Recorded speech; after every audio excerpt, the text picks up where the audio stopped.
नमस्ते दोस्तों, हाल ही में हमारा इंटरिम बजट 2024-25 पेश हुआ और उसमें जो हमारी फाइनेंस मिनिस्टर है निर्मला सीतारमण जी, उन्होंने इंफ्रास्ट्रक्चर को 11.1 का ज़्यादा एलोकेशन दिया। यानी कितना? 11,11,111 करोड़ का एलोकेशन यहाँ पे दिया हुआ है। और इसके अगेंस्ट में अगर पिछले साल की बात की जाए ना 2023-24 की, तो लास्ट ईयर था 10 लाख करोड़। और उससे पहले अगर देखेंगे दोस्तों कि 2023-24 में 7.5 और अगर यहाँ पे देखेंगे 21 और 22 के यहाँ पे 5.4, यानी just only with in 3 years यहाँ पे 5.54 से यहाँ पे 11,11,000 करोड़ का एलोकेशन यहाँ पे बढ़ा है। दोस्तों ये जो रिटर्न है या फिर यहाँ पे ये जो चेंजेस है नियर अबाउट 220% के यहाँ पे देखने को मिलते हैं।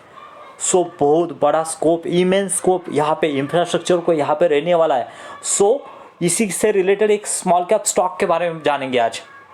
ठीक है दोस्तों, एक न्यूज़ के अकॉर्डिंग बजट के बाद इंफ्रा कंपनी को एक रेलवे का बहुत बड़ा ऑर्डर मिला है और पिछले एक साल में इस कंपनी ने 44% के रिटर्न दिए और सोमवार को इस स्टॉक में बड़ी तेजी मिलने की संभावना है।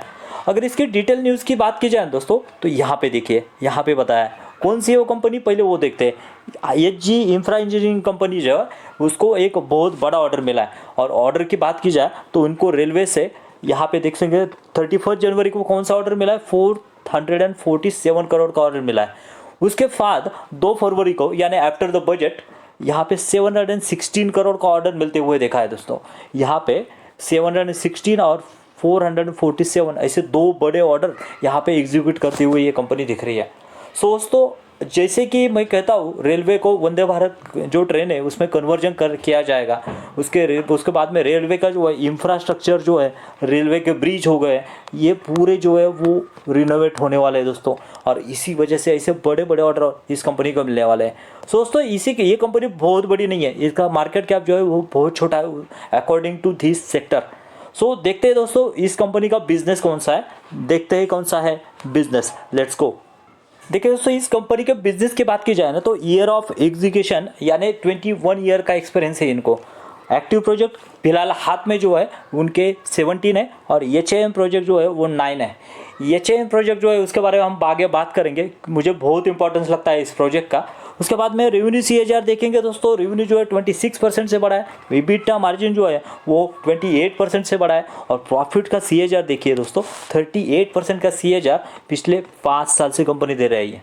यानी अगर कोई कंपनी जो है अगले 2.5 साल में अपना प्रॉफिट जो है वो डबल कर रही है तो उसी हिसाब से कंपनी का रेवेन्यू या फिर कंपनी का स्टॉक प्राइस भी उसी अकॉर्डिंगली ये भागेगा दोस्तों। इसके बाद में अगर देखेंगे ना तो इसका 11 स्टेट में हमें प्रेजेंट होने को देखता है। उसके बाद में ऑल ओवर इंडिया में इसका प्रेजेंस है 100%। नॉर्थ पे देखेंगे तो ज़्यादा प्रेजेंस है 50% का है। उसके बाद में साउथ में देखेंगे तो नियर अबाउट 19%, ईस्ट में देखेंगे तो 30% और वेस्ट में जो है वो कम है। लेकिन अभी जो है कंपनी एक्सपेंशन वेस्ट में करने जा रही है। ठीक है दोस्तों, कुछ समय पहले मैंने कहा ये HAM प्रोजेक्ट यानी क्या, हाइब्रिड एन्युटी मॉडल, ये कौन इम्प्लीमेंटेड बाय, किसने इम्प्लीमेंट किया दोस्तों? This is the one of the key factor दोस्तों, Nitin Gadkari ji. I am really respect for this person because of infrastructure पे जो चेंजेस हुए ना फिलहाल पिछले 5 साल में 10 साल में दोस्तों, इस आदमी का बहुत बड़ा हाथ है, मैं ऐसा मानता हूँ। अगर आपको भी ऐसा लगता है तो ज़रूर कमेंट में मुझे बताइए दोस्तों। मैं किसी पार्टी से नहीं हूँ लेकिन this is the really great person for the infrastructure. उसके बाद में यहाँ पे देखेंगे तो वो जैसे कि यूनियन ट्रांसपोर्ट मिनिस्टर है और पूरा इंफ्रा का है दोस्तों, ब्रिज हो गए या फिर यहाँ पे रोडवेज हो गए, ब्रिज हो गए, यहाँ पे रेलवेज का जो इंफ्रास्ट्रक्चर है या फिर एयरपोर्ट हो गए, ये पूरा डेवलप करने का काम किसका है दोस्तों? ये बाद में कर रहा है दोस्तों, बहुत बढ़िया तरीके से कर रहा है। उसके बाद में देखेंगे तो design to the revenue investment into the road infrastructure and project in India, तो यही है दोस्तों। इन्होंने अगर देखेंगे तो about the 51% 1900 kilometre road project have been awarded under the HAM by the NHAI national highway. जी हाँ दोस्तों, इसके जो प्रोजेक्ट है इनको मिल रहे हैं, मतलब बहुत बड़ा trust. This is the one of the key factor और this is the one of the mode भी हम इसको कह सकते हैं कि ये कंपनी को ऐसे ऐसे बड़े बड़े प्रोजेक्ट नेशनल हाईवे के मिल रहे हैं दोस्तों। देखते हैं कौन कौन से प्रोजेक्ट इनके हाथ में है। देखिए दोस्तों, HAM प्रोजेक्ट अपडेट अगर हम यहाँ पे देखेंगे तो यहाँ पे देखिए कुणाल मुलक हाईवे, उसके बाद में यहाँ पे वाराणसी रांची और ये बहुत सारे HAM project awarding to the authority कौन है, national highway authority of India. उसके बाद में यहाँ पे अदानी भी कुछ यहाँ पे दिख रहे हैं। सो दोस्तों ये बड़े बड़े प्रोजेक्ट इस कंपनी को मिलते हुए दिख रहे हैं। और अगर स्टेट की बात की जाए तो ये स्टेट की डिटेल्स है यहाँ पे यूपी, ओडिशा, तेलंगाना, दिल्ली, कर्नाटका, आंध्र प्रदेश, राजस्थान, ऐसे बड़े बड़े अगर मैक्सिमम देखेंगे तो इसके प्रोजेक्ट जो है यूपी में होने को दिख रहे हैं और इसके साथ साथ आंध्र प्रदेश और यहाँ पे झारखंड में होने को दिख रहा है। सो बहुत बड़ा ओवरऑल ऑल ओवर इंडिया में इसका प्रेजेंस हमें देखने को मिलता है। सो दोस्तों देखते हैं इसके फंडामेंटल्स, लेकिन उससे पहले अगर आपने इस चैनल को सब्सक्राइब नहीं किया दोस्तों तो सब्सक्राइब करना मत भूलिए, क्योंकि ऐसे ही बढ़िया बढ़िया स्टॉक हम चुन के लाते हैं जिससे कि आपकी वेल्थ क्रिएट हो सके। जी हाँ दोस्तों, मैं हमेशा कहता हूँ हम स्टॉक मार्केट में आए वो creating the wealth, not creating a profit. Profit तो ट्रेडिंग से किया जाता है, शॉर्ट टर्म में किया जाता है। हम लॉन्ग टर्म में यहाँ पे वेल्थ क्रिएट करने आए और वो भी स्मॉल कैप स्टॉक से। जी हाँ दोस्तों, स्मॉल कैप स्टॉक में ही है आपको मल्टीबैगर रिटर्न दे सकते हैं। इसलिए हमारी कम्युनिटी का नाम है मल्टीबैगर कम्युनिटी। ज़रूर जुड़िए, इसका हिस्सा बनिए। देखिए दोस्तों एजी इंफ्रा की बात की जाए तो 947 पे ट्रेड कर रहा है और आज के दिन देखें तो 1% की तेजी है, लेकिन 1 ईयर की बात की जाए तो नियर अबाउट 44% के रिटर्न यहाँ पे दिए दोस्तों। अगर इसके 5 ईयर्स की बात की जाए तो देखिए दोस्तों 5 ईयर्स में इस कंपनी ने नियर अबाउट 400% के रिटर्न दिया है। लेकिन ये कंपनी हमें कभी कभी करेक्शन भी दिखाती है। देखिए दोस्तों ये जो करेक्शन है ना नियर अबाउट 30% का, या फिर यहाँ पे अगर देखेंगे तो इनिशियली जो है करेक्शन है यहाँ पे 14 to 15% का। ये करेक्शन जो है वो हमारे लिए अपॉर्चुनिटी है दोस्तों। This is the one of the great opportunity to accommodate the stock, क्योंकि अगर ऐसे करेक्शन मिलते हैं तो बाय ऑन डिप्स करने का अपॉर्चुनिटी हमें यहाँ पे मिलता है। सो दोस्तों देखते हैं इसके फंडामेंटल्स कैसे हैं। ये दोस्तों एजी इंफ्रा इंजीनियरिंग लिमिटेड अगर मार्केट कैप की बात की जाए तो जस्ट ओनली 6,200 करोड़ का मार्केट कैप है। अभी ये कंपनी जो स्मॉल कैप से मिड कैप में आई है, अगर कोई करेक्शन आता है तो इमीडिएटली ये फिर से स्मॉल कैप में जा सकती है।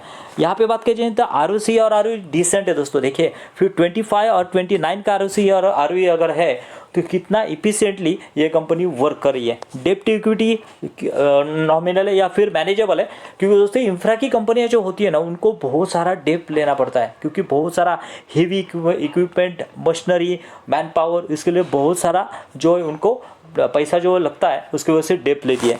उसके बाद में देखेंगे दोस्तों यहाँ पे देखिए सेल्स ग्रोथ कितनी फिनोमिनस है, प्रॉफिट ग्रोथ कितनी फिनोमिनस है। सेल्स ग्रोथ 27% पिछले 5 साल से, प्रॉफिट ग्रोथ 43% की है, फिनोमिनस है दोस्तों। इतना होने के बाद में भी यहाँ पे देखिए ये स्टॉक जो है वो 0.29 हमें यहाँ पे PEG वैल्यू जो है, PEG रेशियो जो है यहाँ पे अंडर वैल्यूड होने को दिख रहा है। उसके बाद में अगर फेस वैल्यू देखेंगे तो फेस वैल्यू भी यहाँ पे कितना है, 10 का है। आगे जाके ये कंपनी हमें स्प्लिट या फिर यहाँ पे बोनस भी दे सकती है दोस्तों। इसके बाद में अगर इसकी यहाँ पे देखेंगे ना तो प्रॉफिट किस तरह से बढ़ा है। देखिए दोस्तों नेट प्रॉफिट की बात करेंगे, पहले तो रेवेन्यू देखिए, रेवेन्यू किस तरह से बढ़ा है। रेवेन्यू फिनोमिनल से यहाँ पे रेवेन्यू बढ़ा है। 700 से यहाँ पे रेवेन्यू स्टार्ट हुआ था, 5,200 करोड़ को तक यहाँ पे रेवेन्यू लेके गई है। उसके बाद में नेट प्रॉफिट की बात की जाए ना दोस्तों, नेट प्रॉफिट देखिए कैसा है। इनिशियली 30 था, 30 से लेके 590 करोड़ तक, यहाँ 519 करोड़ तक यहाँ पे रेवेन्यू लेके आई है।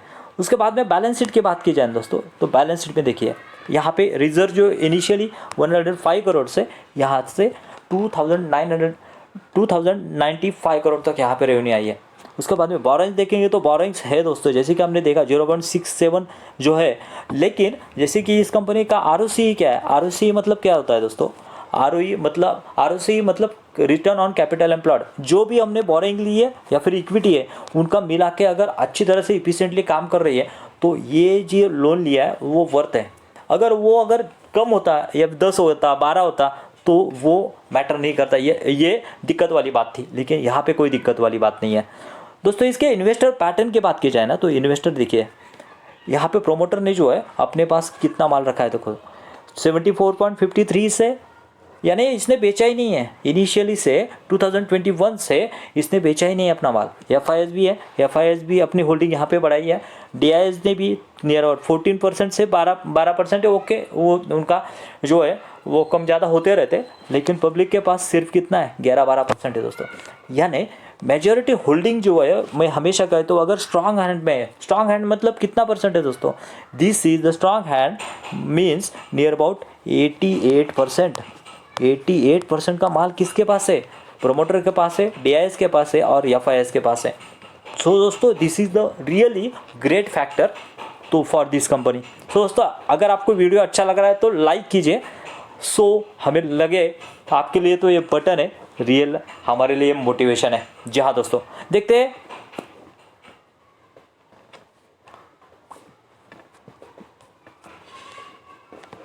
दोस्तों ये था detail analysis about the HG infra. दोस्तों अगर आपको वीडियो अच्छा लग रहा है तो लाइक कीजिए। और ये था detail analysis Hg infra engineering के बारे में। आई होप आपको वीडियो अच्छा लगा होगा, तो ज़रूर स्टडी कीजिए और फिर ही अपना फैसला लीजिए। फिर मिलेंगे नए वीडियो में। Thank you very much. जय हिंद।